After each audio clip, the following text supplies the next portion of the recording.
Aloha and good afternoon. I'm Dylan Encheta in the Hawaii News Now Digital Center. We begin with breaking news today where from a Hilo courtroom where a woman was responsible for a deadly 2009 shooting was sentenced. All of this happening within the last hour. Now, Patricia Wong was found guilty last year of second-degree murder, attempted murder, criminal conspiracy, and criminal solicitation.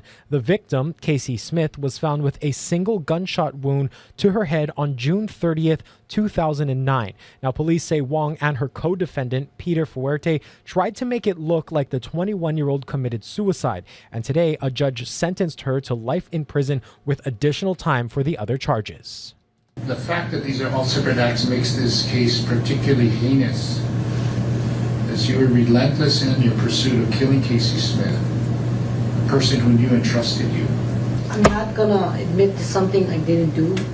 And I know God is in my heart, so I do have remorse over Casey, and I loved her like my own.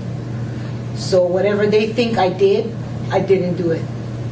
As you heard there, Patricia Wong maintaining her innocence in the courtroom ahead of the sentencing. Now, after the crime, Wong was found in Las Vegas 7 years later and arrested in 2016. As for her co-defendant, Peter Fuerte, he reportedly cut a deal with prosecutors and pleaded guilty to lesser charges this past summer.